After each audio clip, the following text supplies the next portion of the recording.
네, 안녕하세요. 4강 문장 단위 분석 강의 시작하겠습니다. 5강까지 해서 문장 단위 분석은 끝내고 이제 6강부터는 본격적으로 문단 단위 분석으로 넘어가게 될 것 같아요.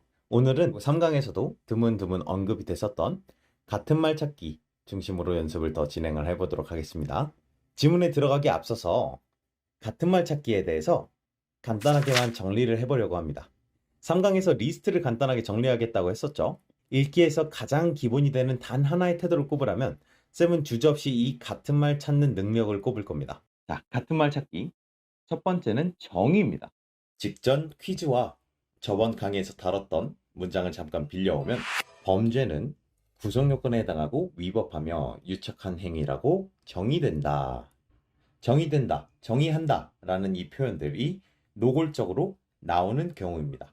이런 소설을 보면서 이게 둘이 같은 말이구나 라고 생각하는 건 이 수업을 듣기 전에도 별로 어려웠을 것 같지 않아요. 그렇죠? 두 번째는 뭐뭐란, 뭐뭐이란 이라는 표현을 이용해서 서술하는 방식인데, 자, 이거 필기 안 해도 됩니다. 외우는 거 아니에요. 자, 두 번째, 뭐뭐란, 뭐뭐이란 이라는 표현을 방금 문장의 다다음 문장을 예시로 확인을 해보도록 할게요. 자, 이중 구성 요건이란, 네, 이 이란 때문에 가져온 거죠. 형벌을 부과할 대상이 되는 위법한 행위를 형법에 유용하여 기술해 놓은 것을 말한다. 지금 이 내용적인 내용을 언급하진 않을게요. 같은 말 찾기 리스트 한번 간단하게 제시해 보는 중이니까.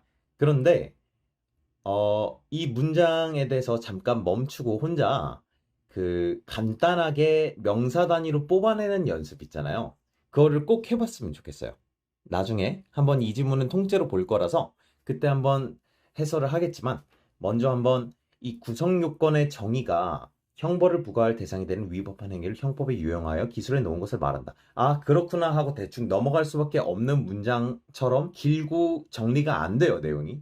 그래서 이거를 잠깐 멈추고 한번 연습을 해봤으면 좋겠습니다. 다음에 전반적으로 전체 지문 해설하고 딸린 문제까지 설명할 때 그때 확인을 같이 하도록 할게요. 어쨌든 정의된다, 정의한다 라는 서술어를 사용하는 경우나 뭐뭐란, 뭐뭐이란 이라는 표현을 쓰는 경우, 이런 두 가지 방식은 대놓고 정의를 주는 유형이라고 할 수 있겠죠. 굳이 인식을 안 하더라도 같은 말 찾기 어렵지 않게 확인할 수 있을 것 같아요. 또 뭐가 있을까요?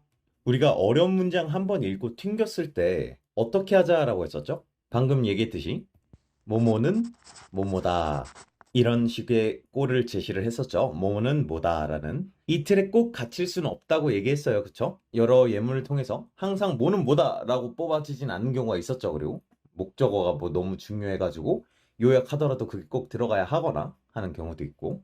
그런데 이 네모는 네모다 꼴로 정리가 됐을 때 이게 명사 1, 명사 2로 정리가 된다면, 그럴 때는 그 둘이 같은 말이다, 머릿속에 이퀄 처리를 해줘야 한다는 겁니다.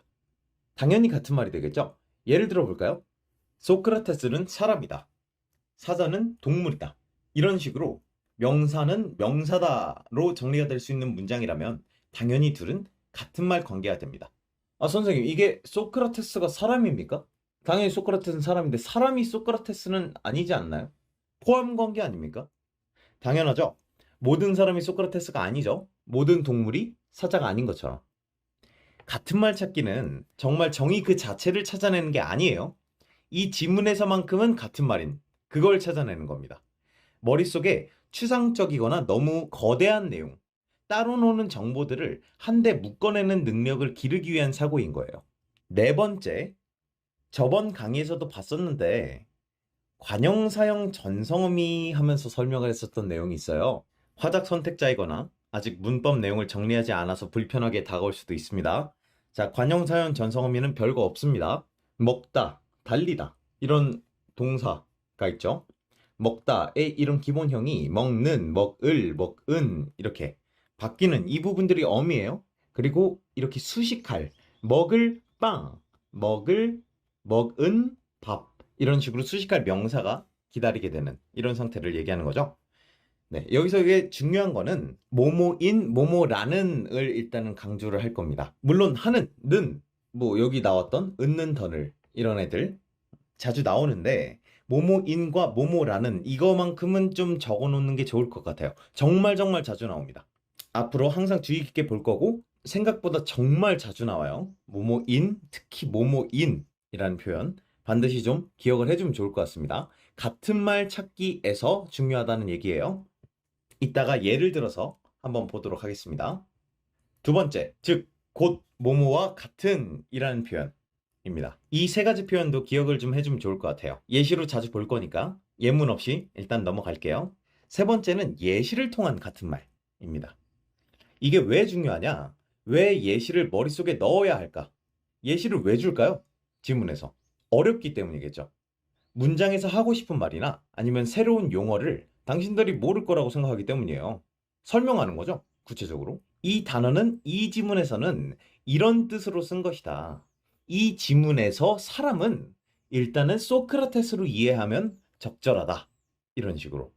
그런데 예시를 싹 머릿속에 날려버리면 그 설명을 무시하고 그냥 난 모르는 채로 어렵게 읽을래. 이렇게 되는 거죠.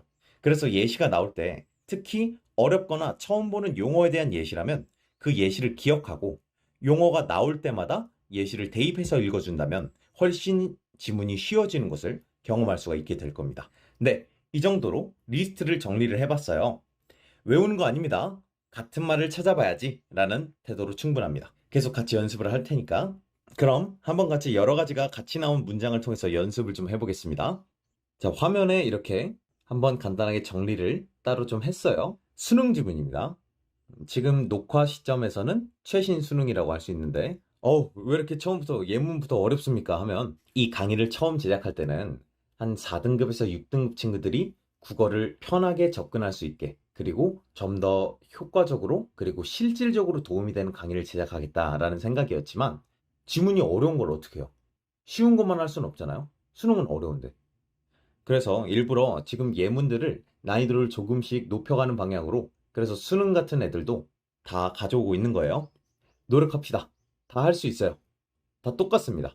제가 지금 설명하는 거는 절대로 갑자기 예외적인 설명을 한다거나 이 지문은 혹은 이 문장은 다르게 읽어야 되는데요 하면서 설명하지 않을 거예요. 항상 똑같은 방식으로만 접근을 할 거니까 그 똑같은 방식에 하나의 강력한 무기를 장착만 할 수 있다면 어떤 어려운 지문이 나오더라도 흔들리지 않고 읽어낼 수 있을 겁니다.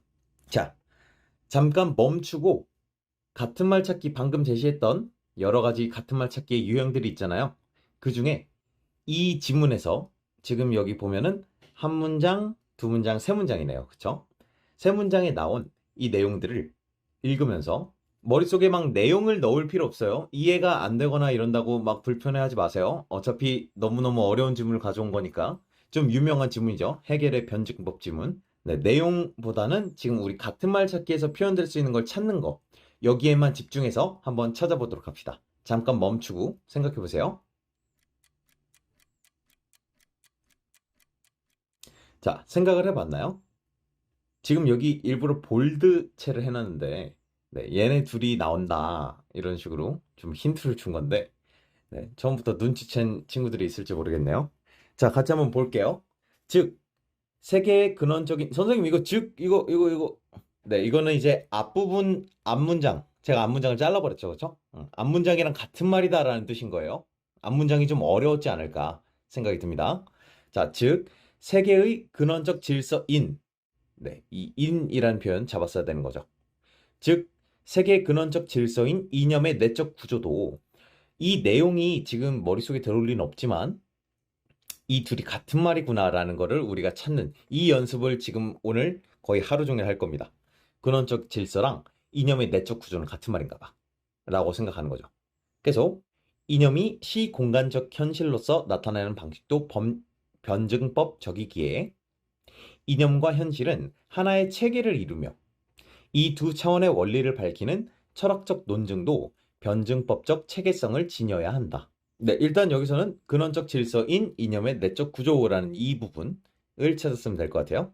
다음, 그에게서 미학의 대상인 예술은 여기 또 나왔네요, 그죠? 미학의 대상인 예술, 미학의 대상. 자, 그는 지금 해겔입니다. 그래서 해겔한테는 미학의 대상이 예술이랑 같은 말인 거야. 종교 철학과 마찬가지로 절대 정신의 한 형태이다 아까 얘기했지만 결국 지금 이 문장을 완전히 줄이면 어떻게 돼요? 예술은 절대 정신의 한 형태야. 그러니까 예술은 절대 정신이라는 거 아닙니까? 그쵸? 그러니까 예술 이퀄 절대 정신이야라고 한번 기억을 하고 가야 이 문장이 지금 예술이 뭐야? 그러면 첫 번째는 미학의 대상이 되는 거고요. 그쵸? 그리고 두 번째는 절대 정신이 되는 겁니다. 되겠죠? 이렇게 틀을 잡고 가야 되겠죠? 예술에 대한 내용을 계속 끝까지 끌고 내려간다라고 했을 때 해겔이 일단 예술이 뭐야라고 하면은 미학의 대상이고 절대정신이야라고 대답을 할 텐데 이 틀이 머릿속에 없으면은 뒤에 내용이 나올 때 미학의 대상 내용 얘기하는지 절대정신 내용 얘기하는지 정리가 전혀 안 된 채로 접근할 수밖에 없겠죠. 그러면 지문이 정보가 하나하나 다 따로 놀면서 무슨 소린지 하나도 모르겠는 상태가 되는 거죠. 그쵸? 그래서 같은 말 찾는 거 굉장히 중요하다는 거. 다음 문장. 절대 정신은 절대적 진리인 이념을 인식하는 인간의 정신 영역을 가리킨다. 뭐라고? 절대 정신이 뭐라고? 인간의 정신 영역이야. 자, 모든 이코를 머릿속에 다 박아야 되는 게 아니에요. 그쵸? 절대 정신이 인간의 정신 영역이래. 이거는 정신인데 정신이 정신이라고 하는 거 아닙니까? 뭐 이거는 뭐 당연한 거 아닌가라는 생각이 들었다면 괜찮아요. 이런 거는 머릿속에 굳이 안 넣어도 됩니다. 근데 여기 또 뭐 있어요? 절대적 진리가 뭐라고? 이념이라고. 체크 안 해놓으면 안 되겠죠. 철학적 지문에서는 저도 철학을 전공을 따로 같이 하긴 했는데 말장난이다 라는 생각이 전공자 입장에서도 들 때가 종종 있었어요. 이게 하물며 수험생들 입장에서 얼마나 그런 생각이 들겠습니까? 같은 말을 다르게 말하고 다른 말을 같게 말하는 것처럼 보이고 그래서 철학지문 읽을 때는 얘가 지금 방금 한 말과 같은 말을 했는지 새로운 내용 얘기하는 건지 이거 구분하는 게 무엇보다 중요합니다. 그래서 이 같은 말 찾기가 특히나 인문지문에서 굉장히 큰 힘을 발휘한다는 거. 자, 절대적 진리가 이념이구나랑 같은 말인 거 표시를 머릿속에 해놓거나 아니면 읽으면서 이렇게 같은 말, 이퀄이라는 표시를 해줘도 좋습니다. 오케이? 자, 이렇게 지금 빨간색 형광펜으로 체크를 해봤는데 어때요? 이 인과 하는, 라는 이라는 표현 중요하다고 얘기를 했는데 너무 많이 나오죠. 지금 겨우 세 문장에 하나씩 나왔다고. A인 B라는 표현 굉장히 자주 나오고요. 이거를 놓쳤을 때 지문이 어려워지는 경우가 굉장히 많습니다. 그래서 이 in이라는 표현은 다시 한번 강조를 좀 할게요. 같은 말인 거를 찾아서 머릿속에 넣어놓고 가야 된다라는 얘기입니다. 오케이. 자, 그러면 바로 가보도록 하죠. 첫 번째 문장으로 갑니다. 아니, 선생님, 이거 같은 말 찾기 연습 2 아닙니까? 그래도 아까 거는 이제 같은 말 찾기가 왜 중요하냐 좀 설득하려고 넣은 거고 지금부터 좀 본격적인 연습이라고 생각할게요. 자, 그러면 일단 같이 읽어봅니다. 정신은 과연 물질, 곧 육체와 별도로 존재하는 것일까? 컴퓨터와 같은 완전히 물리적 체계는 정신을 가질 수 없는가? 자, 잠깐 멈춰주고 찾아봅시다. 같은 말 찾기. 오케이? 잠깐 멈춰주세요.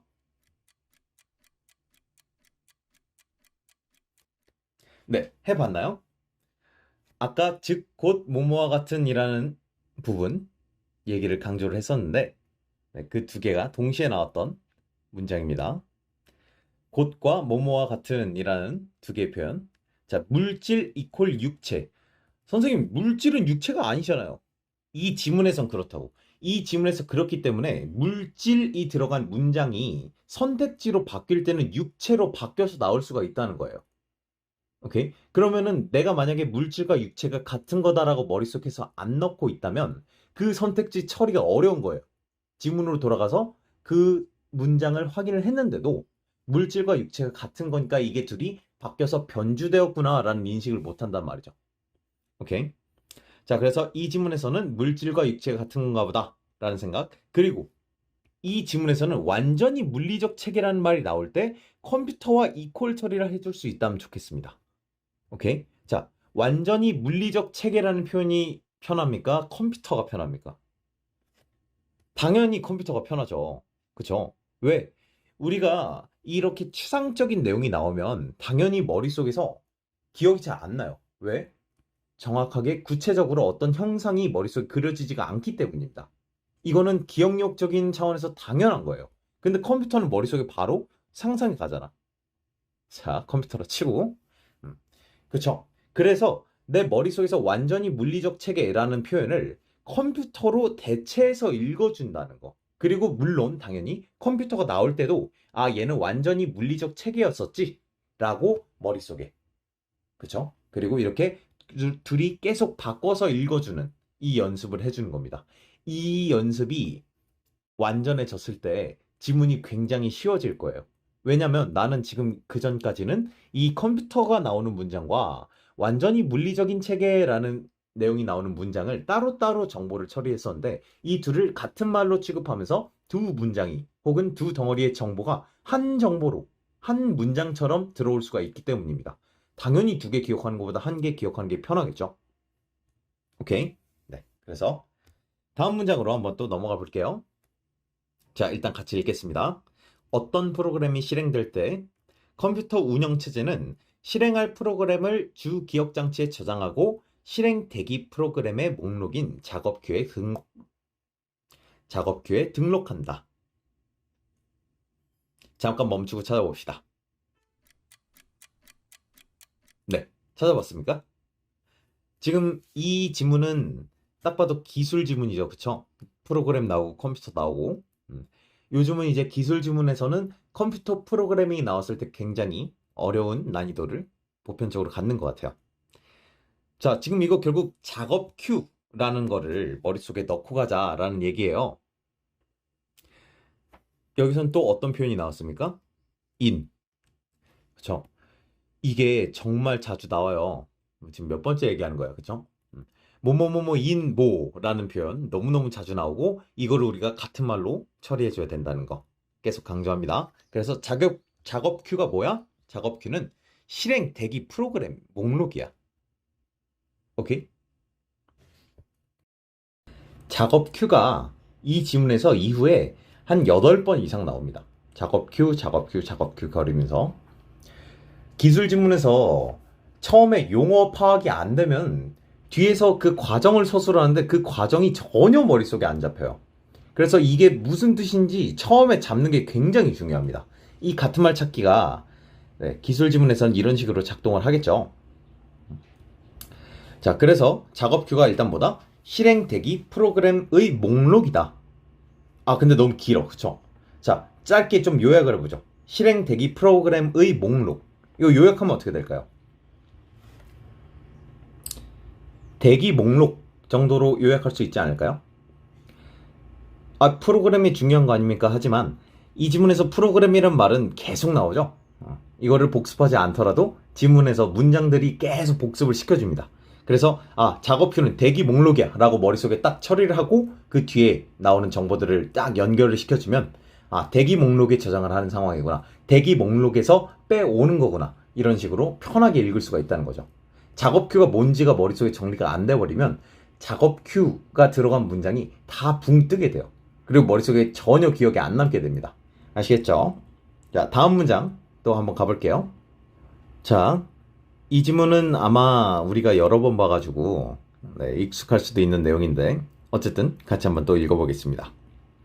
어떤 물체가 물이나 공기와 같은 유체 속에서 자유낙하할 때 물체에는 중력, 부력, 항력이 작용한다. 네, 잠깐 멈추고 또 찾아봅시다. 뭐가 있을까요? 자, 아까도 얘기했었지만 뭐뭐와 같은 이라는 표현을 통해서, 자, 이 유체라는 단어, 과학 지문을 한 친구들이 아니라면 이 유체라는 단어는 보통 익숙하지가 않은 단어일 가능성이 높아요. 그쵸? 물리를 한 친구들이라도 요즘 물리원에서 유체역학을 다루지 않는 걸로 알고 있는데, 그쵸? 그래서 이 유체라는 표현이 굉장히 낯설 수밖에 없다고. 이렇게 낯선 단어들이 나오는 경우는 굉장히 많죠, 당연히. 그쵸? 비문학에서 아는 용어 나오는 것보단 모르는 용어 나오는 빈도가 높으니까. 근데 이 유체를 그냥 유체라는 게 있나 보다 하고 넘어가 버리면 뒤에서 유체 나올 때 너무 힘들어져요. 그래서 앞으로 어떻게 읽어야 하는 거냐? 당연히 일단은 이퀄 처리를 해주겠죠. 유체는 물이나 공기인가 봐 라고. 오케이? 자, 그 다음 중요한 게 뭐냐? 그 다음부터 유체가 나올 때마다 물이나 공기를 대입해서 읽어주는 겁니다. 그래야 이 유체 때문에 문장이 튕기지가 않아요. 우리 3강 퀴즈 첫 번째 부분을 잠깐 보고 올게요. 네, 이 문장. 방금 아까 우리가 봤던 문장이 그 지문의 첫 번째 문장이고, 이거는 이제 좀 후에 나오는 문장인데, 이 문장 같이 한번 읽어볼게요. 물체가 물이나 공기 내에 정지해 있을 때와는 달리, 이렇게 읽으라고. 무슨 얘기하는지 알겠죠? 이 유체라는 말이 어렵단 말이에요. 뭔지를 모르니까 당연히 어렵지, 그죠? 근데 이 어려운 거를 가만히 놔두고, 뭔지 모르는 상태를 가만히 놔두고 문장을 읽으면은 내가 읽어야 되는 부분에 집중을 못 합니다. 오케이? 위에서 분명 유체가 뭔지 설명을 했잖아. 뭐라고? 물이나 공기라고. 그래서 여기다가 물이나 공기라고 바꿔주는 순간 문장이 갑자기 굉장히 쉬워진단 말이죠. 물체가 물이나 공기 안에 정지해 있을 때와는 달리 물이나 공기 속에서 운동하는 경우에는, 이러면 유체 속에서 운동하는 경우에는 이라고 읽는 것과는 굉장히 다르잖아요, 느낌이. 그쵸? 물이나 공기 속에서 운동하는 경우 하는 순간 머릿속에 어느 정도 상상이 가잖아요. 뭐 헤엄치는 느낌이 든다든가, 그죠? 공기 속에서 풍선이 날아간다던가 이런 느낌으로, 그쵸? 훨씬 더 구체적이죠. 이 예시를 같은 말 처리를 해주고 그 다음에 계속 대입해 주는 것까지가 같은 말 찾기의 끝입니다. 오케이, 알겠죠? 또 그 다음 같은 지문이에요. 이것도 같은 지문 다른 문장인데 한번 같이 읽어볼게요. 부력은 어떤 물체에 의해서 배제된 부피만큼의 유체의 무게에 해당하는 힘으로 항상 중력의 반대 방향으로 작용한다. 자, 이거 뭐 정의가 나온 것 같은데, 부력은 하고 설명하라는 문장이에요. 해당하는 힘까지. 자, 개인적으로 이때까지 어떤 지문에 있던 어떤 문장보다도 제일 싸가지가 없는 문장이다 라고 생각을 합니다. 네, 저가 이제 수능 공부를 할 때는 물리원에서 유체역학이 있었는데, 이 문장을 이해하는 데만 보통 수업을 1시간 이상 들어요. 공부를 하고. 근데 그 1시간 이상의 공부 내용을 한 문장에 우겨 넣은 거야. 이거 이해하라고 낸 게 아니죠. 저번에도 얘기했지만 이 B형은 문과형이에요. 그러니까 지금 이거 문과 애들한테 너무한 거 아닙니까? 이걸 어떻게 이해해? 그런데 왜 또 더 튕겼고 더 어려웠느냐? 이 유체가 뭔지를 정확하게 모르거든. 그래서 이 문장이 더 어려웠던 거예요. 물론 대입해도 어려운데. 자, 방금 뭐 하라 그랬죠? 이 유체 뭐 하라고? 뭐 넣으라고? 그쵸? 물이나 공기 넣으라 그랬죠? 자, 그러고 다시 읽어볼게요. 자, 부력은 어떤 물체에 의해서 배제된 부피만큼의 물이나 공기에 해당하는 무게. 오케이? 물이나 공기의 무게야. 어쨌든 지금 이 문장을 우리 네모는 네모다라는 꼴로 생각을 해보면은, 부력은 유체의 무게에 해당하는 힘이거든요. 그냥 유체의 무게잖아. 부력은 유체의 무게라고. 그러니까 부력은 물이나 공기의 무게네 라고 딱 일단 이해를 할 수 있다면은 조금 어렵지 않게 되는 거죠. 물론 그래도 어렵습니다. 네, 이 문장 제가 굉장히 분노하는 문장입니다. 하여튼 그렇게 해서 계속 이렇게 예시가 나왔을 때 그걸 이퀄 처리해 준 다음에 계속 다시 대입해서 이해하는 거, 거기까지가 같은 말 찾기의 끝이고, 굉장히 중요하고 지문이 굉장히 쉬워지는 걸 여러 번 경험할 수 있을 겁니다. 알겠죠? 네, 여기까지 해서 같은 말 찾기 연습을 같이 좀 진행을 해봤고요. 다음에 이제 퀴즈가 뭐 있는지 잠깐만 살펴보고 수업을 마치도록 하겠습니다. 네, 오늘 퀴즈는 2개인데 애들이 덩어리가 좀 크죠? 점점 이제 문단 단위로 가다 보니까 애들이 점점 커지고 있습니다. 같은 말 찾기 연습 4번째, 그리고 대입 뭐 이렇게 써 있는데, 일단 대입 연습은 이제 제가 퀴즈 해설하면서 조금 얘기를 하도록 하고, 같은 말 찾기에 취중을 해줬으면 좋겠어요. 덩어리가 2개가 있나 봅니다. 그쵸? 다음 퀴즈. 이것도 유명한 지문인데 본 적 있나요? 반추이 지문이죠? 몰라도 됩니다. 네, 지금부터 보면 되죠. 같은 말 찾기 연습 5번째로 이제 써 있는데, 지금 여기선 3개가 있어요. 그쵸? 이거 하면서 의문이 좀 들 수가 있어서 미리 좀 얘기를 하려고 하는데, 아니 이거 그냥 정보 처리랑 다를 게 뭡니까? 라고 생각할 수가 있어요. 결국은 같은 말 처리를 위해서 그 정보 처리에 대한 얘기도 했었던 거기 때문에, 네, 그거가 뭐 다른 거 아니냐, 겹치는 거 아니냐 라는 생각은 좀 내려놓고, 네, 지금 여기서 예를 들어서 여기에는 이제 숙신산이 들어가면 될 것 같아요. 그쵸? 그럼 숙신산이 뭔지, 네, 좀 요약을 해서 좀 적어보는 연습을, 어떻게 보면은 저번에 했던 거의 복습 차원이기도 해요. 그쵸? 그래서 이렇게 3가지에 대해서 같은 말 찾기 연습을 한번 해보고 머릿속에 정보를 넣는 연습을 한번 해보기 바랍니다. 네, 이렇게 해가지고 4강 여기서 끝마치도록 할게요. 4강 퀴즈에서 뵙도록 하겠습니다. 수고했습니다.